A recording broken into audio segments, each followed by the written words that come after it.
तो hello guys, कैसे आप सब लोग। मैं जब कि एक्सप्लेन करने वाला हूँ एनी का एपिसोड 6। तो चलिए स्टार्ट करते हैं। तो ये सब कुछ होने के बाद हमारी एनी सोई होती है और फिर उठ जाती है और वो कहने लगती है कि इस साल में मैं अब 13 साल की हो चुकी हूँ और विंटर भी खत्म हो चुका है। और फिर वो खुद से बातें करने लगती है और इधर फिर वो मरीला के साथ ब्रेकफास्ट कर रही होती है। तो वहीं पर वो मरीला से कहने लगती है कि हमारे स्टेसी मिस ने हमें एक काम दिया है कि हम एक रोमांटिक चीज़ पर एक स्टोरी लिखे, तो मैंने उसी को चूज़ किया है। तो क्या तुम मुझको कुछ बता सकते हो कि मतलब पहली बार कैसे प्रपोज करते हो। तो मरीला कहने लगती है कि हम दोनों तो भाई बहन हैं, तो हमें इसके बारे में कोई भी आइडिया नहीं, और इस चीज़ के बारे में तुम अपना टाइम वेस्ट मत करो और ये फजूल सी चीज़ें है और तुम अभी छोटे हो। तो ये सुनकर एनी कहने लगती है कि कुछ साल बाद मैं बड़ी हो जाऊंगी, लेकिन मरीला कहने लगती है कि नहीं, हमारी लिए तो तुम छोटी ही रहोगे। और इसके बाद एनी अपने दोस्त डियाना के साथ जा रही होती है। तो डियाना कहने लगती है कि मैंने अपनी मॉम से स्टोरी के बारे में पूछा, लेकिन वो मुझे कुछ कह ही नहीं रहते। तो वहीं पर एनी कहने लगती है कि ऐसे मेरे साथ भी हुआ, लेकिन तुम्हें पता है अगर 4 साल गुजर जाए तो हम इतने बड़े हो जाएंगे कि हम अपना सारा काम खुद करेंगे और किसी से भी कुछ नहीं पूछेंगे और हमें हर चीज़ का एक्सपीरियंस हो जाएगा। तो ये सुनकर डियाना भी कहने लगती है कि ये तो सही बात है। और फिर वो रास्ते में जा रहे होते हैं और अपनी कहानी के बारे में बातें कर रहे होते हैं। तो वहीं पर एक छोटा सा एनिमल आ जाता है, मैं उसका नाम नहीं जानता, लेकिन उनकी तरफ एनी और डियाना भागने लगते हैं और हंसने लगते हैं। और तब वो स्कूल पर जाकर एनी से कहने लगते हैं कि तुम मुझे अपनी कहानी बताओ। तो वो बताने लगते हैं, लेकिन वहीं पर वो सारे लड़के काफी ज्यादा मस्ती कर रहे होते हैं। तो वो कहने लगते हैं कि ये कब बड़े हो गए। और इसके बाद एनी कुछ बताने ही लगती है, लेकिन वहीं पर डियाना कहने लगती है कि क्या हमारी हीरोइन के बाल रेड नहीं होंगे। तो एनी कहने लगती है कि नहीं, मुझे रेड बाल पसंद नहीं, मेरे खुद भी रेड बाल है, जिसकी वजह से मैं उसके ब्राउन हेयर रखना चाहती हूँ। और इसके बाद उस स्टोरी बताने लगती है कि एक बार हमारा मेन कैरेक्टर यानी मेरे स्टोरी का मेन कैरेक्टर सोली रास्ते पर जा रहा होगा और वहीं पर वो शहजादी गुजर रही होती है।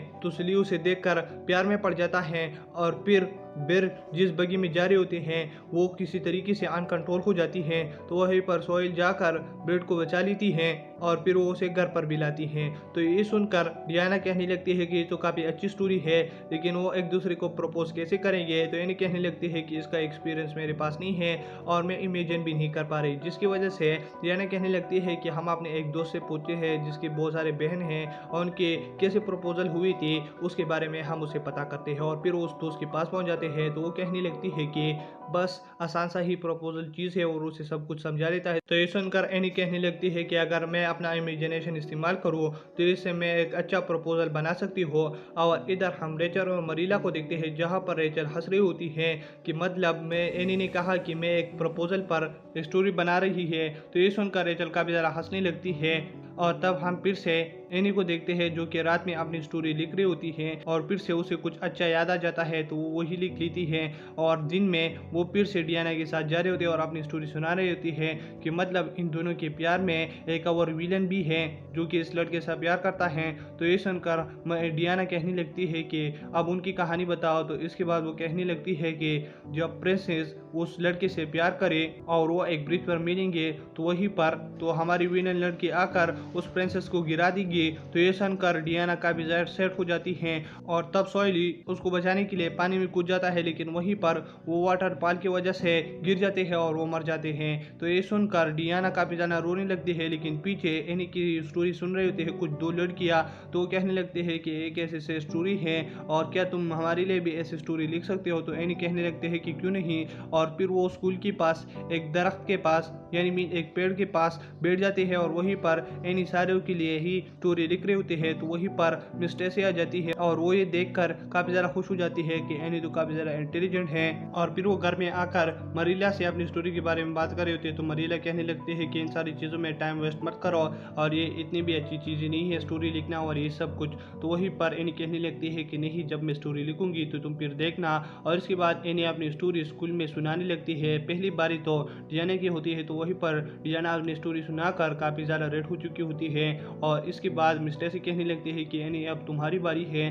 तो एनी भी अपनी स्टोरी सुना लेती है और रात में घर पर एनी अपनी स्टोरी मरीला को दे देती है और कहने लगती है कि इस स्टोरी को तुम पढ़ लेना। और तो वहीं पर मरीला उसे पढ़ने लगती है तो वो काफ़ी ज़्यादा हंसने लगती है। तो इधर एनी कहने लगती है कि क्या मेरी स्टोरी ऐसी है कि तुम हंस रहे हो, और काफ़ी ज़्यादा सैड हो जाती है और फिर वो चिल्लाने भी लगती है। और इसके बाद मरीला कहीं पर गई होती है तो फिर वो रास्ते में आकर कहने लगती है कि घर पर जाना ये भी एक अच्छी बात है। और वो घर पर आकर एनी को आवाज़ देने लगती है लेकिन एनी नहीं होती, जिसकी वजह से मरीला कहने लगती है कि एनी तो स्टोरी में इतने ज़्यादा खो चुकी है कि उसे अपना घर भी याद नहीं। और तब वो मैथ्यू के साथ बैठकर उसे गाना देती है और कहने लगती है कि मैं इस एनी से अब इतना तंग आ चुकी हूँ कि मतलब ये हमारे सुनती ही नहीं है। तो फिर मैथ्यू कहने लगता है कि बारिश भी अब शुरू होने वाली है तो मैं एनी को रिसीव करने के लिए जा रहा हूँ। तो फिर वो जाने लगता है और मरीला उसे फिर से कमरे में ढूंढने के लिए जा रहे होते हैं। तो वहीं पर उसे कुछ शोर सुनाई देने लगती है तो वो कहने लगती है कि एनी तुम ऊपर हो, और वहीं पर वो अंदर चली भी जाती है। लेकिन इधर